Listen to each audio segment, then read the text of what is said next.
তো হ্যালো বন্ধুরা, আমি চলে এসেছি আরও একটা নতুন ভিডিও নিয়ে। তো রিসেন্টলি আমি গেছিলাম একটা মেকআপ আর্টিস্টের কাছে সাজতে। আজকে তারই রিভিউ দেবো, চলো দেখা যাক। এই যে আমি আজকে সাজতে এসেছি আমাদের মেকআপ আর্টিস্টের কাছে। এই যে মেকআপের সাথে দেখা করুন, ইনি হচ্ছেন আমার মেকআপ।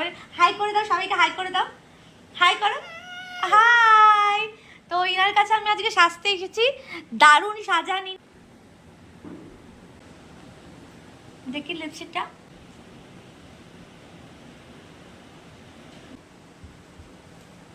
গুলো হয়েছে কিনা, ঠিক আছে।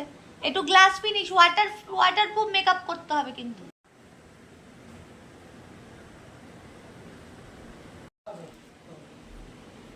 সাজানো হয়েছে, বাহ বাহ দিদি, খুব সুন্দর সাজান, তো খুব সুন্দর সাজান। আপনি কি নীলাঞ্জনা ম্যাডামের মেকআপ কোর্স করেছেন? ওখান থেকে করেছেন? হ্যাঁ তাই? ও বাবা, আমি তো জানি না। তাই? বাহ, খুব সুন্দর শেখান তো ম্যাডাম। আপনি কি ওনার কাছে কোর্সটা করেছেন?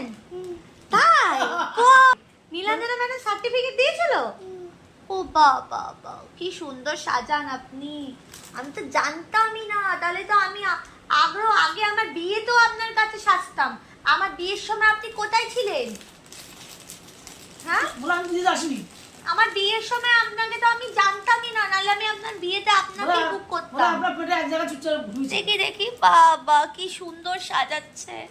হ্যাঁ, সুন্দর লাগছে আমাকে? আচ্ছা ঠিক আছে। দেখি, খুব সুন্দর সাজিয়েছে। বাহ বাহ বাহ, যেমন সাজতে চেয়েছিলাম ঠিক সেরকমই আমাকে সাজিয়েছে, আমার মনের মতো সাজিয়েছে। আমি ভীষণ স্যাটিসফাই। ঠিক আছে, রিভিউটা দিয়ে দিই। আপনারাও যদি এরকম সাজতে চান তাহলে এই যে আমাদের মেকআপ আর্টিস্টের সাথে যোগাযোগ করবেন। আপনার সাথে যোগাযোগ করবে তো? হ্যাঁ, আপনি সাজাবেন তো? এমনি মেকআপ আর্টিস্ট কিন্তু ভীষণ ভালো, খুব হাসি খুশি, ভীষণ যত্ন করে সাজায়। আপনারা দেখতেই পাচ্ছেন আমাকে এত সুন্দর করে সাজিয়েছে। আমি ভীষণ স্যাটিসফাইড।